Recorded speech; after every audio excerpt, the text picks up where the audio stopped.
Di informasi pertama pagi ini pemirsa, kelompok petani ikan atau yang akrab dikenal masyarakat sekitar dengan sebutan Pokdakan Rawasari di Oku Timur mengeluh.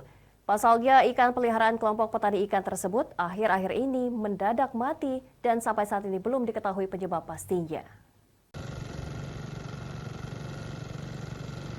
Ikan patin menjadi salah satu makanan yang digemari oleh masyarakat Kabupaten Oku Timur. Melonjaknya minat masyarakat untuk mengkonsumsi ikan, terutama ikan patin, dianggap oleh sekelompok masyarakat setempat ketersediaannya saat ini di pasar masih kurang, terutama pasar-pasar tradisional. Hal tersebut dilihat sebagai peluang bisnis oleh salah satu kelompok petani ikan yang ada di kabupaten tersebut untuk membudidayakan ikan patin. Sayangnya memasuki bulan keempat pembudidayaan ikan, kelompok petani ikan tersebut mengalami kendala.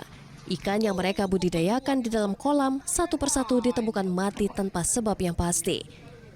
Dugaan sementara para kelompok petani ikan tersebut, ikan-ikan yang mereka budidayakan terkena penyakit atau virus yang menyebabkan kematian terhadap ikan yang mereka budidayakan. Dalam satu hari, tingkat kematian bisa mencapai 20 ekor lebih. Ikan yang mati pun memiliki luka jamur di sebagian tubuhnya. Para petani pun sudah melakukan berbagai upaya dengan cara memberikan vitamin, obat-obatan, dan memberikan sirkulasi air kolam, namun belum memperoleh perubahan. Sekarang masih jadi beban bagi kami, mungkin nanti bisa jadi acuan dan bantuan dari pihak penyuluh perikanan. Karena yang pertama adalah iklim.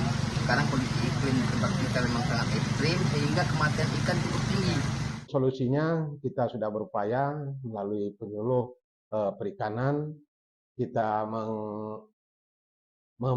meminta tolong kepada kelompok budidaya ikan agar apabila saat-saat seperti ini, apabila turun hujan yang sangat deras, itu diusahakan untuk ikan itu dipuasakan dulu sehingga ikan tidak makan dan dia akan bisa makan makanan yang ada di sekitar dia.